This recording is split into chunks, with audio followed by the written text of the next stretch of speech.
Kanchipuram వకుడా silks నాణ్యత మా ప్రాధాన్యత. మదీనాగూడ, మియాపూర్, హైదరాబాద్ లో త్వరలో శుభారంభం.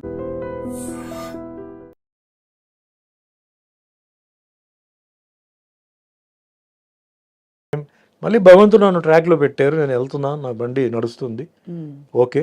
సో ఎవరు తప్పు చేశారో ఎందుకు నేను చెప్తానంటే, మా అమ్మగారు చాలా ఏడ్చారు. అవును సార్. మా అమ్మగారు చాలా సఫర్ అయ్యారు. నేను ఆవిడ కోసం ఈ మాట అంటున్నాను. ఆవిడ ఆత్మకి శాంతి రావాలని చెప్పి నేను చెప్తున్నాను. దెబ్బ నాకు కాదు, దెబ్బ మా అమ్మ కూడా తగిలింది. నేను ఎంతో గారభారంగా పెంచి ఎంతో చేసి ఆవిడకి అది తగిలింది. అది సో నేనేం చెప్పట్లేదు, అది వదిలేస్తున్నాను. సరే, కర్మలో అది నేను చేయాలి. మీ కర్మ ప్రకారం మీకు ఏముందో మీరు అనుభవిస్తారు. అది ఒక కొరియర్ వస్తాడు, చేయిస్తాడు, తప్పదు. అందుకే మీరు కొన్ని న్యూస్ మీరు చూస్తే ఘోరమైన యాక్సిడెంట్లో చనిపోయారు, ఘోరమైన దీంట్లో ఇది జరిగింది, ఆత్మహత్య చేసుకున్నారు, రోగం వచ్చి హాస్పిటల్లో ఎన్నో నెలల నుంచి ఉన్నారు. ఇవన్నీ కర్మ అండి. ఇది డబ్బు, పవర్ అక్కడ ఏమీ చేయడానికి లేదు. సో నేను దాన్నే నమ్ముతున్నాను. నేను ఎవరన్నా చెప్పాలంటే కూడా నేను భయపడతానండి. సుమన్ బోలాశంకరుడు ఏం కాదు, సుమన్ మంచివాడు. లోపల ఇంకో సుమన్ ఉన్నాడు, పిశాచి వాడు పడుకుని ఉంది లోపల. కానీ ఓ అమ్మాయి, నేను ఎవరండి మిమ్మల్ని శిక్షించడానికి, మిమ్మల్ని తిట్టడానికి నేను ఎవరు? నాకు అర్హత లేదు. తప్పు చేసినప్పుడు నేను చెప్తాను, ఇది వద్దు, బాగాలేదు, చేయొద్దు. ఒకసారి, రెండుసారి, మూడోసారి నువ్వు వెళ్ళిపో అంటాను. మా స్టాఫ్ అందరూ, వాళ్ళకి తెలుసు నా గురించి, అడగండి. ఎప్పుడైనా ఎన్నో తప్పులు వాళ్ళు చేస్తారు, మనుషులే కదా, ఎన్నో తప్పులు చేస్తారు. నేను చెప్తాను, ఇలా చేయవద్దు అంటాను, చేయవద్దు అంటాను. దాని తర్వాత వాళ్ళు కరెక్ట్ అవుతారు. నేనెవరండి వాళ్ళని శిక్షించడానికి, కొట్టడానికి? నో, రాంగ్ అది. సో ఎవరైతే చేస్తారో ఆ శిక్ష అనుభవించి తీరాల్సిందే. అది సర్పదోషం అంటారు, దాన్ని ఏవేవో దోషం అంటారు. కానీ ఉన్నపళంగా ఒక అమాయకపు ఒక మధ్యతరగతి కుటుంబం నుంచి వచ్చి సినిమాలో ఇంట్రెస్ట్ కూడా మీరు ఎప్పుడు ఎక్స్ప్రెస్ చేయకుండా ఓవర్ నైట్ చక్కగా స్టార్డమ్ వచ్చి స్టార్ అయిపోయి సక్సెస్ చూసిన టైంలో ఒక పెద్ద బండరాయి వచ్చి మీ నెత్తి మీద పడి మీరు సొసైటల్గా అవమానాల పాలయ్యారు. మీ గురించి రకరకాల మాటలు అన్నారు.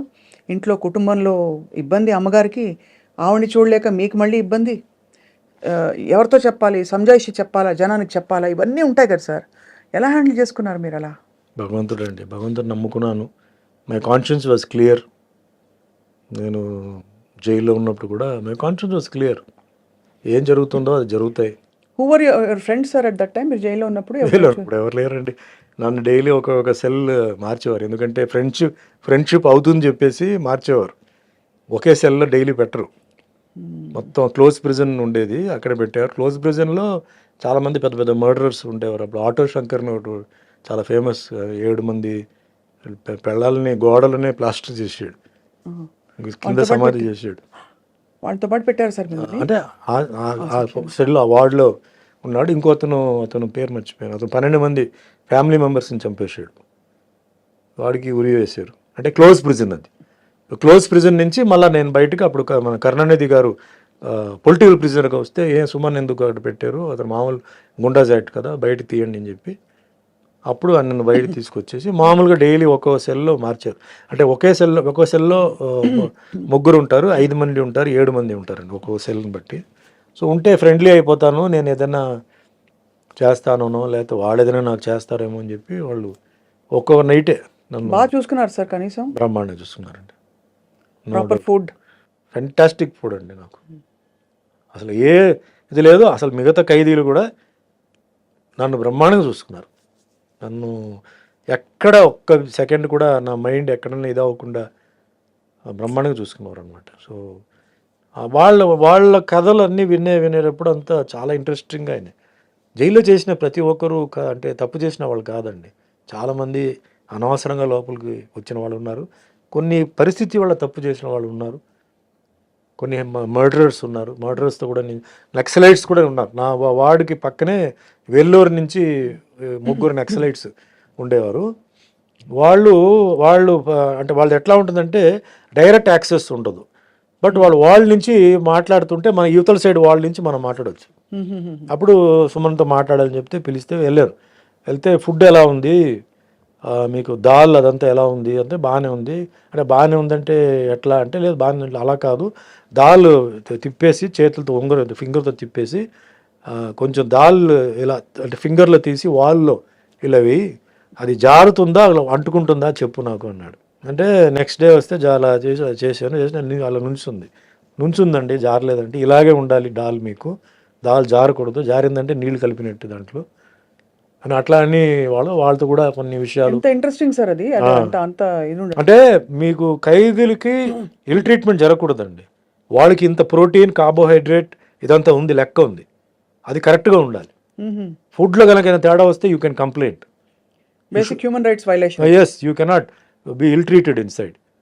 అలాగే లోపలనే హాస్పిటల్ కూడా ఉంది, జైల్ హాస్పిటల్ కూడా ఉంది. బాగాలేకపోతే they have to take you to the hospital and get you treated. So you were there for almost 6 months అండి. 6 months. The day you came out, sir, I went on condition bail. October 2nd. October 1st I was released. Conditional bail కి వెళ్ళి Madurai, I was in Madurai.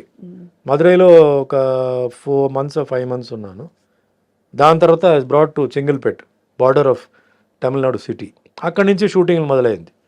Daily up and down చేయడం, అంటే city లోపల enter అవ్వకూడదు. So బార్డర్లో AM studio ఉండేది. So AM స్టూడియోకి వచ్చి షూటింగ్ చేసుకుని మళ్ళీ వెళ్ళిపోవడం, అట్లా జరిగింది. దాని తర్వాత రిలాక్స్ అయిపోయి మొత్తం entire case was totally squash. We remember sir అంతా అది. కానీ ఆ 6 నెలలు మీ లైఫ్ లో మీరు కోల్పోయారు, బాధపడ్డారని ఒక ఇది తప్ప. 6 నెలలు చాలా బీభత్సమైన ఒక టైం అది. దాని తర్వాత 3 years కండిషన్ బెయిల్, పార్ట్గా రిలీజ్ అవ్వడం అట్లా. అమ్మగారు అప్పుడు when you came out, she was there, she was very she happy only కదా, received at me very least happy. relieved, more than happy. ఇంటికి వెళ్ళి చేశారు.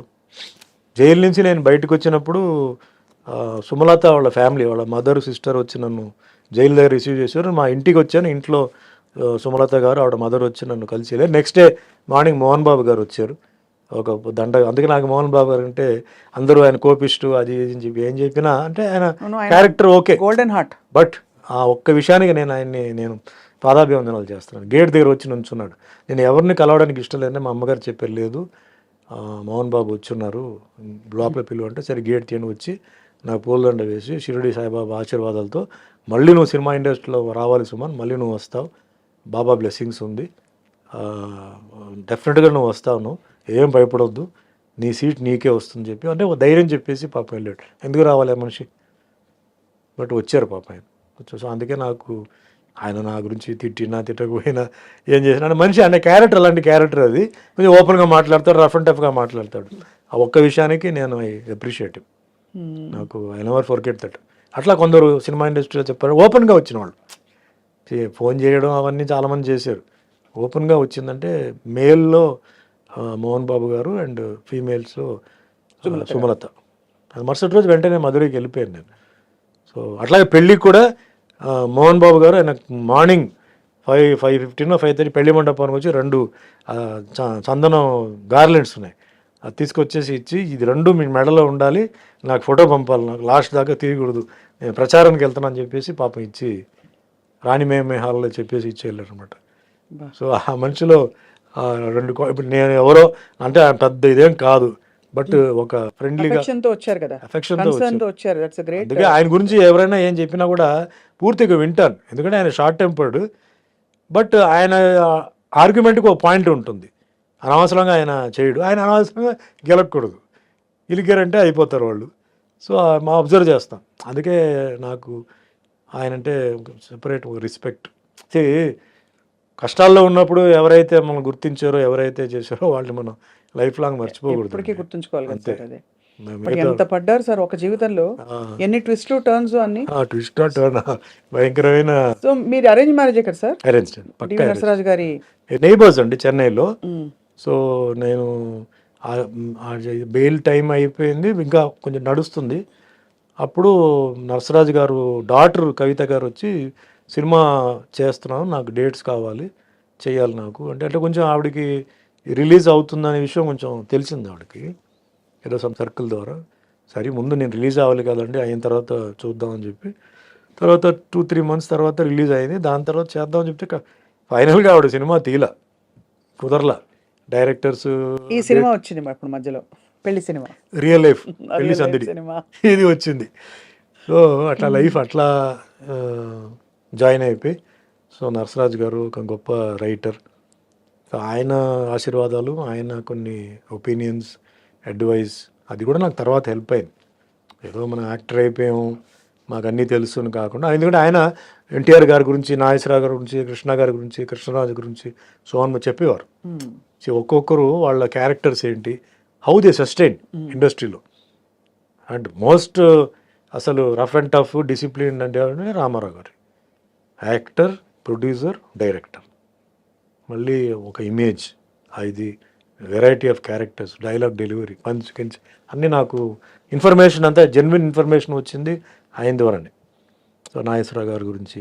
What a great life sir. అంటే అలా అలా మీరు బయటకు వచ్చేయడం, మానసికంగా మీరు బయటకు రావడం ఇస్ ద బిగ్గెస్ట్.